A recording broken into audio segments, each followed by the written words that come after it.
ሰላም ኢትዮ ግሎባል ቤተሰቦቻችን፣ መቼም መካከለኛው ምስራቅ ላይ ያለው ውጥረት ከፍተኛ ደረጃ ላይ መድረሱ ይታወቃል። የአሜሪካ ግዙፍ አውሮፕላን ተሸካሚ መርከቦች የሆኑት ዩኤስኤስ ጀራርድ ፎርድ እና ዩኤስኤስ አብርሃም ሊንከን በኢራን አቅራቢያ በሚገኙ ባህሮች ላይ እየተጠጉ ይገኛሉ።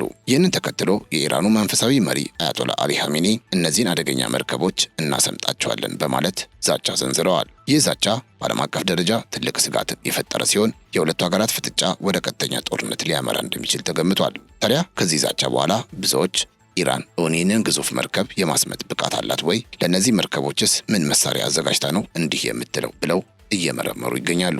ኢራን ባለፉት ዓመታት የባህር ኃይል አቅሟን በከፍተኛ ሁኔታ ስታሳድግ መቆየቷ ይታወቃል። በተለይም በሆርሙዝ የባህር በር አቅራቢያ ያሰማራቻቸው ሚሳኤሎችና የባህር ሰርጓጅ መርከቦች ለአሜሪካ ትልቅ ስጋት መሆናቸው አይካድም። አሜሪካ በበኩሏ መርከቦቿ የማይደፈሩና ዘመናዊ የመከላከያ ዘዴዎች የታጠቁ መሆናቸውን ትገልጻለች። ሆኖም ግን በቴክኖሎጂ የበለጸገው የአሜሪካ ባህር ኃይልና በቁጥር የሚልቀው የኢራን ያልተመጣጠነ የጦር ስልት ወይም አሲሜትሪክ ዋርፌር ፍጥጫ ውጤቱ ምን ሊሆን እንደሚችል ግልጽ አይደለም። በዛሬው ትንታኔ ፕሮግራማችን ኢራን እነዚህን ግዙፍ መርከቦች ከጥቅም ውጭ የማድረግ አቅም አላት ወይ? የአሜሪካ መርከቦችስ በኢራን ጥቃት ቢከፈትባቸው ምን ያህል መቋቋም ይችላሉ? የሚለውን ጉዳይ ዘ ናሽናል ኢንተረስት ካወጣው ሪፖርት በመነሳት በሚዛናዊነት እንመረምራለን። በተለይ የኢራን ሻርክ የተባሉት ቶርፒዶዎች ምንድን ናቸው የሚለውን ወደ እናንተ ለማድረስ ተዘጋጅተናል። በጥቅሉ በዛሬ ፕሮግራማችን የኢራን ድብቅ መሳሪያዎችና የአሜሪካን መርከቦች ጥንካሬ በዝርዝር የምንመለከት ሲሆን ቻናላችንን ሰብስክራይብ፣ ይህን ቪዲዮ ላይክ ማድረግ እንዳይረሳ ስንል በአክብሮት እንጋብዛችኋለን። ሀሳብ አስተያየታችሁን ብታካፍሉን ደስ ይለናል።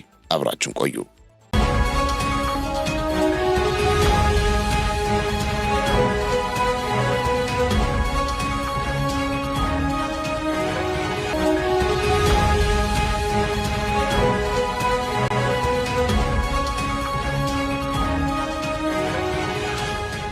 የአሜሪካ አውሮፕላን ተሸካሚ መርከቦች በዓለም ላይ ካሉ የጦር መሳሪያዎች ሁሉ እጅግ ግዙፍና ውስብስብ ናቸው። ለምሳሌ ዩኤስኤስ ጀራርድ ፎርድ ከ100,000 ቶን በላይ ክብደት ያለው ሲሆን ከ80 በላይ የጦር አውሮፕላኖችን የመሸከም አቅም አለው። መርከቡ ባለ ሁለት ተደራራቢ ብረት ወይም ደብል ህል የተገነባ በመሆኑ በሚሳኤል ቢመታ እንኳ በቀላሉ እንዳይሰምጥ ተደርጎ እንደተሰራ ይነገርለታል። በተጨማሪም በውስጡ በርካታ ክፍሎች ያሉት ሲሆን አንዱ ክፍል በውሃ ቢሞላ እንኳ ሌሎቹ ክፍሎች መርከቡን በባህር ላይ የማንሳፈፍ አቅም አላቸው። ታዲያ ይህ አይነቱን ግዙፍ መርከብ ለማስመጥ እጅግ ከፍተኛ የሆነ የፍንዳታ ኃይልና ተደጋጋሚ ጥቃት እንደሚያስፈልግ ታሪክ ያሳያል። እንደ አውሮፓውያን አቆጣጠር በ2005 የአሜሪካ ባህር ኃይል በራሱ አሮጌ መርከብ ላይ ባደረገው ሙከራ ለመርከቦቹ ጥንካሬ ትልቅ ማረጋገጫ የሰጠ አጋጣሚ ነበር። ዩኤስኤስ አሜሪካ የተባለችው መርከብ ለማስመጥ 4 ሳምንታት ሙሉ ተከታታይ የቦምብና ሚሳኤል ድብደባ ተካሂዶበታል። መርከቡ በመጨረሻ የሰመጠው በውስጥ በኩል በተቀመጡ ከፍተኛ ፈንጂዎች አማካኝነት እንጂ በውጭ ጥቃት ብቻ አልነበረም። ይህ የሚያሳየው የኢራን ሚሳኤሎች መርከቡን ቢመቱት እንኳ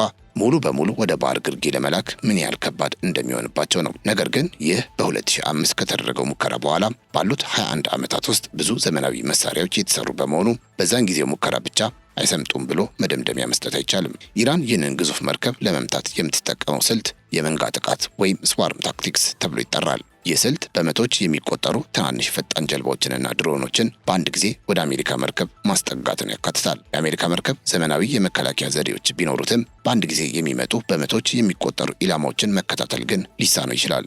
ጥቂቶቹ ጀልባዎች ወይም ድሮኖች አልፈው መርከቡን መምታት ከቻሉ ትልቅ ጥፋት ሊፈጥሩ ይችላሉ። ይህ ስልት በተለይ በጠባቡ የሆርሙዝ የባህር በር ላይ ለአሜሪካ መርከቦች እጅግ አደገኛና ፈታኝ እንደሚሆን በሰፊው ይገመታል። ታዲያ በዚህ የባህር ላይ ፍልሚያ ውስጥ ትልቁን ድርሻ የሚይዘው የኢራን ሻርክ የሚባለው ሁት የተሰኘው እጅግ ፈጣን ቶርፒዶ ነው።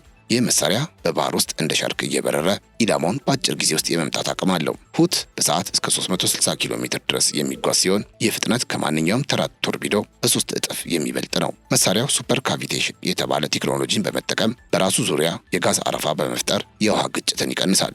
በዚህ ምክንያት በባህር ውስጥ እንደ ሚሳኤል ተወርውሮ በአሜሪካ መርከቦች ላይ ድንገተኛ ጥቃት የመሰንዘር ከፍተኛ ችሎታ እንዳለው ይነገራል። የሁት ቶርፒዶ አደገኝነት ያለው ፍጥነቱ ላይ ብቻ ሳይሆን መከላከያዎችን በማለፍ ችሎታ ላይም ጭምር ነው። አብዛኞቹ የአሜሪካ የባህር ላይ መከላከያዎች ቀርፋፋ ቶርፒዶዎችን ለመለየት የተሰሩ ናቸው። ነገር ግን ሁት ኢላማው ላይ የሚደርሰው በጥቂት ሰከንዶች ውስጥ ስለሆነ መርከቡን ለማዳን የሚወስደው የእርምጃ ጊዜ ሊያጥርበት ይችላል። ይህ መሳሪያ የአሜሪካን መርከብ ሙሉ በሙሉ ያሰምጣል ተብሎ ባይገመትም የመርከቡ ሞተር ላይ ጉዳት ካደረሰ መርከቡን በባህር ላይ እንደ ደሴት የማይንቀሳቀስ የማድረግ አቅም አለው። ይህም ለኢራን ተጨማሪ ጥቃቶችን ለመሰንዘርና ድልን ለመቀዳጀት ትልቅ ዕድል የሚሰጥ ወሳኝ መሳሪያ እንደሆነ ይነገርለታል። ከዚህ ባሻገር የኢራን ወታደራዊ ሳይንቲስቶች የሁት ቶርፒዶን አቅም ለማሳደግ አርቲፊሻል ኢንተለጀንስና የሳተላይት ቴክኖሎጂን እንደጨመሩለት በ2026 የወጡ ሪፖርቶች ጥናቶች ይጠቁማሉ። ይህም መሳሪያው በባህር ውስጥ በሚጓዙበት ወቅት የአሜሪካ መርከቦች የሚለቁትን የኤሌክትሮኒክስ መከታተያ ዘዴዎች በማምለጥ በራሱ መንገድ እንዲመራ ያስችለዋል። ከዚህ ቀደም የነበሩ ቶርፒዶዎች አንዴ ከተተኮሱ በኋላ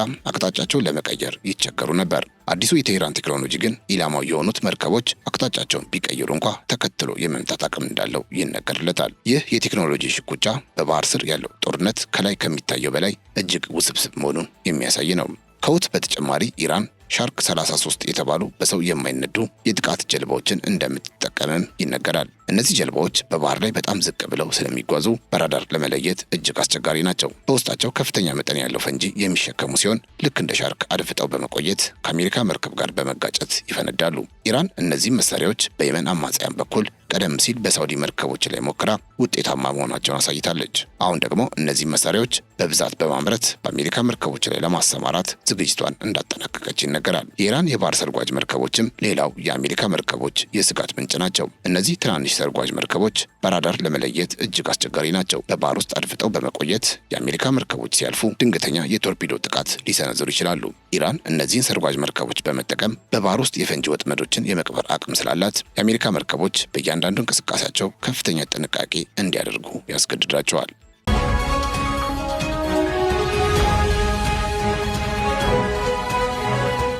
ይሁን እንጂ አሜሪካም እጇን አጣጥፋ አልተቀመጠችም። የአሜሪካ አውሮፕላን ተሸካሚ መርከቦች ብቻቸውን አይጓዙም። በዙሪያቸው ካሪየር ስትራይክ ግሩፕ የተባለ የጥበቃ ቡድን አላቸው። ይህ ቡድን ዘመናዊ አውዳሚ መርከቦች ወይም ዲስትሮየርስ እና የባህር ሰርጓጅ መርከቦችን ያካተተ ነው። እነዚህ መርከቦች ኤጅስ የተባለ እጅግ ዘመናዊ የሚሳኤል መከላከያ ዘዴ የታጠቁ ናቸው። ይህ ዘዴ ማንኛውንም ከኢራን የሚተኮስን ሚሳኤል ወይም ቶርፒዶ ገና ከሩቅ መለየትና በአየር ላይ ማጥፋት ይችላሉ ይባልላቸዋል። ስለዚህ የኢራን ሚሳኤሎች መርከቧን ለመምታት በመጀመሪያ እነዚህን በርካታ የጥበቃ መርከቦች ማለፍ ይኖርባቸዋል። ኢራን በቅርቡ ያስተዋወቀችው የረጅም ርቀት ባለስቲክ ሚሳኤሎች ሌላው አደገኛ ገጽታ ናቸው። እነዚህ ሚሳኤሎች ከመሬት ተተኩሰው በባህር ላይ የሚንቀሳቀሱ መርከቦችን መምታት ይችላሉ። ኢራን እነዚህ ሚሳኤሎች ሰው ሰራሽ አስተውሎት በመጠቀም ኢላማቸውን በራሳቸው እንደሚፈልጉ ትገልጻለች። ይህ ከሆነ የአሜሪካ መርከቦች ከኢራን የባህር ዳርቻ በመቶዎች የሚቆጠሩ ኪሎ ሜትሮች ርቀው ቢቆሙ እንኳ ከጥቃት አያመልጡም። ሆኖም ተንታኞች እንደሚሉት በባህር ላይ በፍጥነት የሚንቀሳቀስ መርከብ በባለስቲክ ሚሳኤል በትክክል መምታት እጅግ ከባድና ከፍተኛ የሳተላይት መሪነት የሚፈልግ ቴክኖሎጂ ነው። ኢራን የአሜሪካ መርከቦች ኮምፒውተሮችና ራዳሮች በማጨናነቅ ስራቸውን እንዳይሰሩ የማድረግ አቅም እንዳላት ትገልጻለች። መርከቦቹ ራዳራቸው ካልሰራ በዙሪያቸው ያሉትን ጥቃቶች መለየት አይችሉም። ይህም ለኢራን ሚሳኤሎች ቀላል ኢላማ ያደርግላታል። በተጨማሪም ኢራን ድሮኖች ላይ ልምድ ስላላት ይህንን ቴክኖሎጂ በመርከቦቹ ላይ ለመጠቀም ጥረት እንደምታደርግ ይታመናል። ይህ አይነቱ ስውር ጦርነት የአካል ጥቃት ከማድረስ በላይ መርከቧን አቅም አልባ ሊያደርጋት የሚችል አደገኛ ስልት ነው። ሌላው ትኩረት የሚስበው ነጥብ የአሜሪካ መርከቦች ሲዊዝ ተብሎ የሚጠራው የጥይት ዝናብ የሚያዘንበው የመከላከያ ዘዴያቸው ነው። ይህ መሳሪያ በደቂቃ እስከ 4500 ጥይቶችን በመተኮስ ወደ መርከቧ የተቃረበን ማንኛውንም ሚሳኤል ወይም ቶርፒዶ ሳይጠጋቸው የመበታተን አቅም አለው። ይህ ሲዊዝ የተባለው መሳሪያ በባህር ኃይል ዘንድ የመጨረሻው ጠባቂ በመባል የሚታወቅ ሲሆን የራሱ የሆነ ራዳርና በኮምፒውተር የሚመራ አውቶማቲክ መድፍ አለው። መሳሪያው ወደ መርከቧ የሚመጣን ጥቃት ሲለይ ያለ ሰው እርዳታ በሰከንድ ውስጥ ምላሽ የሚሰጥ ሲሆን ጥይቶቹንም እንደ አጥር በመደርደር ሊያጠቁ የሚመጡ ተተኳሾችን መርከቡ ጋር ሳይደርሱ አየር ላይ ያጋያቸዋል። ሆኖም ኢራን ይህንን ዘዴ ለመስበር የመስዋዕትነት ስልት ወይም ሳቹሬሽን አታክ ልትጠቀም እንደምትችል ይገምታል። ይህ ማለት መርከቡ ጥይቶቹን ጨርሶ መሙላት እስከሚጠበቅበት ድረስ በመቶች የሚቆጠሩ ርካሽ ድሮኖችንና ሚሳኤሎችን በመተኮስ መከላከያውን ማጨናነቅ ነው። አንዴ መከላከያው ከተዳከመ በኋላ የቴህራን ዋና ዋና ገዳይ ሚሳኤሎችና ሁት ቶርፒዶዎች ክፍተቱን ተጠቅመው ግዙፉን መርከብ የማጥቃት እድል ይኖራቸዋል። ይህ ስልት የአሜሪካን ዘመናዊ ቴክኖሎጂ በቁጥር ብልጫና በትዕግስት ለመስበር የታለመ የጦርነት ጥበብ ነው። በቅርብ ጊዜ የታየው የኢራንና የሩሲያ የጋራ ወታደራዊ ልምምድ ደግሞ ሌላኛው አስገራሚና ለአሜሪካ አደገኛው ክስተት ነው። ሩሲያ ለኢራን የሳተላይት መረጃዎችንና የላቁ የሚሳኤል ቴክኖሎጂዎችን ልታካፍል ትችላለች የሚለው ስጋት በአሜሪካ ዘንድ ከፍተኛ ነው። ይህ ከሆነ የኢራን ሚሳኤሎች ትክክለኛነት ይጨምራል። ይህም ለአሜሪካ መርከቦች እጅግ አደገኛ ሁኔታን ይፈጥራል። የሁለቱ ሀገራት ትብብር በባህር ላይ ያለውን የኃይል ሚዛን ወደ ኢራን ሊያዘነብለው እንደሚችል ተንታኞች ይገልጻሉ።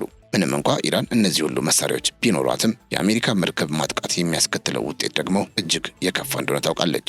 አሜሪካ የቀይ መስመር ብላ የምታስቀምጠው አንዱ ነጥብ በባህር ኃይሏ ላይ የሚሰነዘር ጥቃትን ነው። አንዲት የአሜሪካ መርከብ በኢራን ብትሰምጥ አሜሪካ በኢራን ላይ የምትወስደው የአጸፋ እርምጃ መላውን የኢራን ወታደራዊ ተቋማትና የኒውክሌር ጣቢያዎቿን የሚያጠፋ ሊሆን ይችላል። ይህ ስጋት ኢራን ጥቃት ከመሰንዘሯ በፊት ቆም ብላ እንድታስብ ያደርጋታል። ስለዚህ የኢራን ዛቻዎች ከአካላዊ ጥቃት ይልቅ በፖለቲካዊ ድርድር ላይ የበላይነትን ለማግኘት የሚደረጉ የቃላት ጦርነቶች ሊሆኑ ይችላሉ።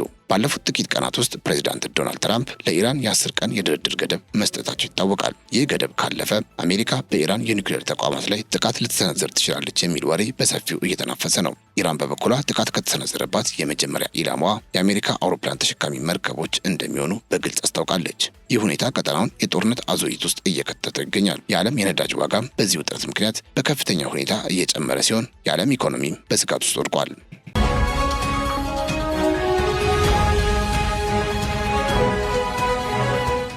የኢራን የባህር ኃይል አዛዦች እንደሚሉት የአሜሪካ መርከቦች መጠናቸው ግዙፍ መሆኑ ለጥቃት አመቺ ያደርጋቸዋል። ትልቅ ኢላማ ለመምታት ቀላል ነው የሚለው የኢራን መርህ የአሜሪካን የቴክኖሎጂ የበላይነት በቁጥር ብልጫ ለመርታት ያለመ ነው። ኢራን በሺዎች የሚቆጠሩ የባህር ላይ ፈንጂዎችን በማምረት በባህር ላይ ለመበተን ዝግጁ መሆኗን ገልጻለች። እነዚህ ፈንጂዎች የጦር መርከቦችን ብቻ ሳይሆን የዓለምን የንግድ መርከቦች ጭምር ለአደጋ የሚያጋልጡ ናቸው። ይህ ደግሞ የዓለም አቀፉን ማህበረሰብ በኢራን ላይ እንዲነሳ ሊያደርግ የሚችል አደገኛ አካሄድ ነው። በሌላ በኩል የአሜሪካ ወታደራዊ ባለሙያዎች የኢራን ዛቻ የሚዲያ ፍጆታ ብቻ ነው ይላሉ። እንደ ሁቲ ያሉ መሳሪያዎች ውጤታማነታቸው በተግባር አልተፈተነም የሚል ክርክር ያቀርባሉ። በተጨማሪም አሜሪካ በጠፈር ላይ ባሏት ሳተላይቶች አማካኝነት የኢራንን እያንዳንዱን እንቅስቃሴ በሰከንድ ልዩነት ትከታተላለች። ከዚህ ባሻገር የኢራን ሚሳይሎች ከተተኮሱበት ቦታ ሳይነሱ የማጥፋት አቅም እንዳላት አሜሪካ ትገልጻለች። ስለዚህ በሁለቱ ሀገራት መካከል ያለው የቴክኖሎጂ ልዩነት አሁንም ሰፊ በመሆኑ ኢራን የአሜሪካን መርከብ የማስመጥ እድሏ በጣም አነስተኛ መሆኑን ባለሙያዎች ያሰምሩበታል። ይሁን እንጂ በጦርነት ውስጥ ምንም የማይቻል ነገር የለም። ታሪክ እንደሚያስተምረን ትናንሽ ሀገራት በትልቅ ጥንካሬያቸው የሚታወቁ ሀያላትን ድል ያደረጉባቸው አጋጣሚዎች አሉ።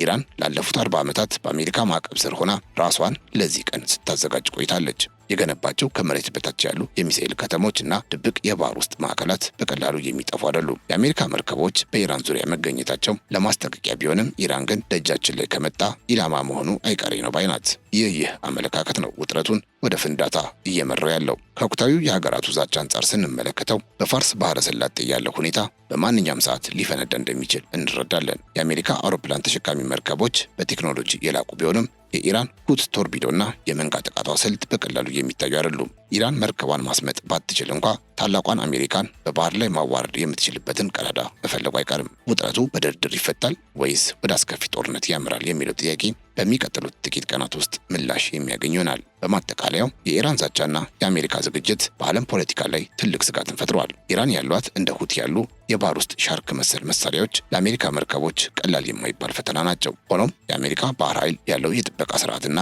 የመርከቦቹ ግዙፍነት ኢራን የፈለገችውን ድል በቀላሉ እንዳታገኝ እንደሚያደርጋት ይታመናል። ይህ የባህር ላይ ፍጥጫ ውጤቱ ምንም ይሁን ምን ለመላው ዓለም ሰላምና ኢኮኖሚ ስጋት መሆኑ ግን አይቀሬ ነው። ሁላችንም የምንጠብቀው የሰላም መንገድ እንዲገኝ ቢሆንም ወታደራዊ ዝግጅት ግን ሌላ ታሪክ እየነገረን ይገኛል።